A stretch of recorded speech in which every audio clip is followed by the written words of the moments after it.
Čau, já jsem Aleš a první měsíc v novém roce už je za námi. Pojďme si ho shrnout.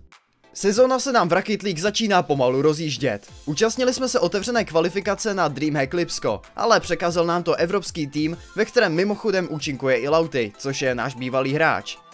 Vypadli jsme do losers bracketu, pomocí kterého jsme se dokázali probojovat až do nejlepší 30, kde jsme ale nestačili na evropský mix složený z Data, Doomsy a Flarka. A konečně se něco začalo dít i na naší scéně.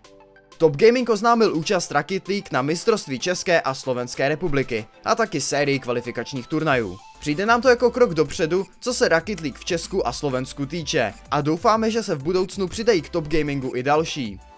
Prvního z těchto kvalifikačních turnajů jsme se účastnili i my a upřímně nešlo o úplně skvělý výkon z naší strany. Podařilo se nám dostat pouze do top 8, kde jsme dostali výprask od Majestic Lions. Ale reputaci jsme si spravili u Grunexu. Tam jsme nastoupili s Nambim, jakožto naším hostem, ale ani to nás nezastavilo od toho vzít si výhru a nějaký ten cash. Po trenérovi, který odešel před měsícem, přichází další změny v naší League of Legends sestavě. Opouští nás youngster Carzy, který míří do Německa.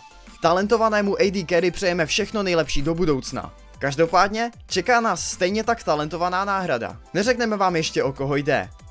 I tak to ale není naposledy, co vidíte Carzyho hrát pod X-Status. Určitě jste slyšeli o V4 Future Sports, LAN akci konající se v Budapešti s účastí 2 českých a slovenských týmů.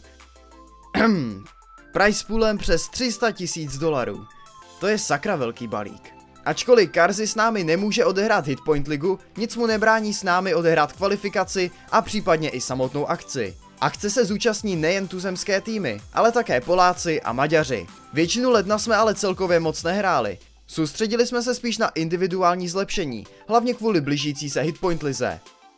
A ta se od prosince hodně změnila. Riot si totiž uvědomuje velkou mezeru, která se v League of Legends mezi amatérským a profesionálním hraním nachází, nebo alespoň doteď nacházela. Na to se ostatně zaměřuje nová liga nazvaná ERL, European Regional League. V každém regionu se bude od začátku jara konat liga, ze které pouze jeden tým postoupí na turnaj, ve kterém proti sobě budou hrát nejlepší týmy z každého regionu. Jedním z těchto regionů je i Česko a Slovensko, kde si to na starosti vzal Hitpoint. Pořádně jsme se ani nedostali od oslavování nového roku a už jsme v letadle mířili do New Yorku. Tam jsme od 4. ledna měli hrát ESEA Global Challenge a ESL Pro League baráž. Naším soupeřem o přímý postup do ESL Pro League nebyl nikdo jiný než Ego. Jednalo se o skvělý zápas, ostatně jako vždy. Začalo se na Miráži a už v pistolkách nastala menší akce, když se Zetkovi podařilo v situaci 2v2 vystřílet oba Poláky. To si ale Ego nenechal líbit a následující kolo si s pistolkama dokázali vybojovat zpět. Nastalo další vyměňování kol, potom se ale Ego dostali do hry a vybudovali si náskok 7-2. V tu chvíli to byl opět Zetko, který zakročil a vyhrál nám kolo po úspěšném 1v2. Začali jsme hrát a dobojovali jsme se ke skóre 8-7 pro polskou stranu, ze kterého ale těsně vzešli Ego vítězně. 16-14. Podobná pohádka nás čekala i na druhé mapě, kterou byl Train. První polovinu, kterou jsme odehrávali za teroristy, jsme moc nezvládli a ukořistili jsme pouhé 4 body. Bylo tedy na nás, abychom si napravili reputaci na CT straně. Taky se nám to zpočátku vedlo, ale Ego byli jinde. Ti si po první polovině nenechali výhru a přímý postup do ESL Pro League ujít a ukončili Train 16-11. Každopádně čekal nás Global Challenge. Tak jsme do skupiny chytili Sour, Ghost Academy nebo GX, proti kterým jsme odehráli první zápas. Hrála se Catch, což je mapa, která stylu GX velmi vyhovuje, protože jsou zvyklí a celkově hrají takovým FPL stylem. Byly to klače a velké momenty, které činily tento zápas v celku divokým. V první polovině jsme dokázali uhrát 10 kol a následovala té strana. Tam to v jednu chvíli vypadalo docela strašidelně. GX měli dobrý start a plánovali comeback. Bylo to 12-11, když jsme se rozhodli, že srandiček už bylo dost. A ukončili jsme hru 16-11.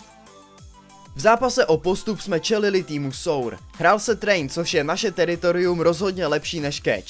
Začali jsme za té stranu a vypadalo to v pohodě, dokud Voltage nedostal do rukou AWP. Působil na Ačku jako stěna, přes kterou se nedalo dostat. I přesto jsme dokázali za teroristickou stranu vzít 7 kol a nevíme, jestli to byl nedostatek tréninku ze strany Sour, a nebo naše dokonalá hra za CT. Klukům ze Sour jsme ve druhé polovině totiž vůbec nic nedovolili a vzali si výhru 16-9. Byli jsme v playoff a čelili jsme našim starým známým ze Space Soldiers. Proti těm jsme měli hrát Overpass, Mirage a pokud bude potřeba i Inferno. Na Overpassu jsme hned ze začátku ukázali silnou přípravu. Vyhráli jsme všechno, co se dalo a měli náskok 10-1 za CT. V tu chvíli se ve hře začali ale ukazovat i Space Soldiers a ti věděli, že kdyby nám dali ještě nějaké kolo navíc, mohli bychom rovnou přejít na Mirage. Poslední 4 kola v polovině vyhrála turecká strana a stejně tak se chytli i za CT. Ve 22. kole za stavu 11-10 začaly ale naděje Space Soldiers pomalu zasínat. Devil si nakráčel na B-side jako pán, rozdal 3 fragy a vyhrál nám kolo. Což posadilo Space Soldiers na zadek. Od té doby to byl až na mírné detaily v celku jednostranný konec. Vyhráli jsme Overpass 16-11. Stejně jako jsme my začali dobře na Overpassu, tak Space Soldiers začali skvěle na Miráži. Vzali si 9 kol za teroristickou stranu, než jsme začali způsobovat nějaké poškození. Polovina skončila 10-5 a šance na comeback za teroristickou stranu byly nízké. Vyhráli jsme sice pár prvních kol v druhé polovině, ale zastavit rozjetý vlak Space Soldiers jsme nedokázali. Prohráli jsme Mirage 16-9 a posunuli se na rozhodující mapu Inferno. Začali jsme za teroristy a dokázali jsme vybojovat první 3 kola, ale Space Soldiers se nechtěli vzdát bez boje. Díky skvělým výkonům, obzvlášť pak Pejze a Xantarese, jsme si tento náskok nedokázali udržet a ukončili první polovinu jen s 1 bodem navíc.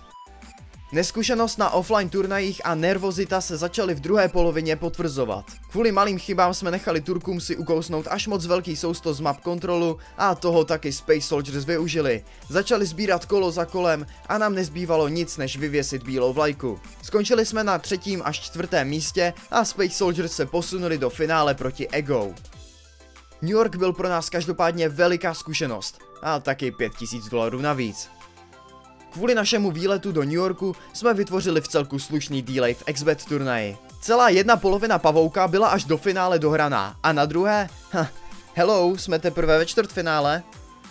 Během jednoho večera nás teda čekali hned 2 zápasy. První zápas byl proti francouzskému týmu Against All Authority, tam jsme si to nijak neprodlužovali a odnesli si výhru 2-0. O něco těsnější to ale bylo v semifinále, kde jsme se utkali proti Alternate Attacks. Z části kvůli tomu, že ZZK musel zaskakovat E-Life z týmu Universe. Na druhou stranu ale E-Life odvedl skvělou práci a musíme mu poděkovat za kvalitní host. Ale teď už zase zpátky k zápasu. Na rozdíl od utkání s Against All Authority jsme proti Alternate Attacks zahráli všechny 3 mapy. Konkrétně se jednalo o Catch, Train a Inferno. Začali jsme na Catchi, kde jsme se po vyrovnané první polovině a lepší druhé polovině z naší strany objevili ve vedení 1-0.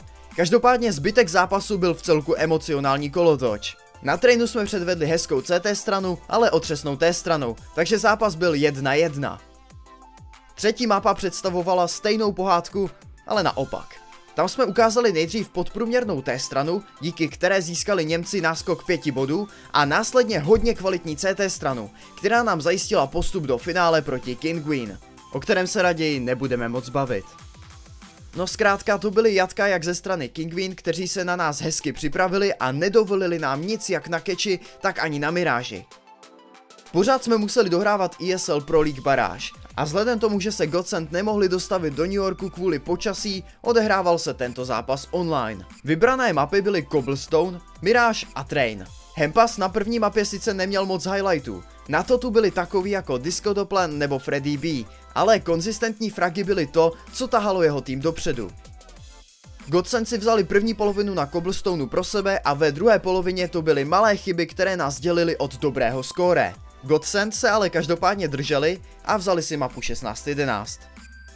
Následovala Mirage, což bylo naopak naše teritorium. Tam zářil především náš youngster Frozen a Zetko. Ovládli jsme první polovinu 10-5 a nepolevovali jsme ani ve druhé polovině. Ukořistili jsme si druhou mapu pro sebe a třetí mapa, no Godsend asi měli ten večer ještě něco v plánu nebo co, protože způsob, jakým odstartovali Train, 8 kol po sobě za teroristickou stranu, to nedokáže jen tak někdo. V V tuto chvíli jsme se nastartovali a začali šlapat jako tým, ale to už nejspíš bylo pozdě. 9 kol za teroristy na konci poloviny je víc než dost a Godsend to věděli. Nepomohl nám ani fakt, že Godsend vyhráli pistolky na začátku druhé poloviny. Od té doby to bylo jenom o tom, aby se to nějak dohrálo. Už to Godsend měli v kapse. Vzali si výhru 16-9 a posunuli se o krok blíž k udržení v ESL Pro League. My jsme místo toho spadli do losers bracketu, kde jsme se museli utkat proti Space Soldiers. Znova a opět. Hrála se catch, který jsme opět projeli fakt drasticky. Ve druhém kole už ale byla naše příprava vidět o něco víc. Celá hra byla poměrně vyrovnaná, ale nakonec nás Turci porazili i tam. Nedá se nic dělat. Tato prohra pro nás znamená vyřazení z baráže a zhaslé naděje na postup do ESL Pro League. Mezitím se ovšem konaly kvalifikace na V4 Future Sports. Stejně jako v League of Legends se této události účastnili i naši kluci z Counter-Strike sekce. Na rozdíl ale od League of Legends se v Counter-Strike turnaji nachází neuvěřitelných $600 000 k mání. Ke 4 týmům z kvalifikace se přidají již 4 pozvané týmy, kterými jsou Mouse, Virtus Pro, FaZe a Hellraisers. Tak snad to vyjde, ale o tom až na začátku března. Do té doby se mějte hezky a čau.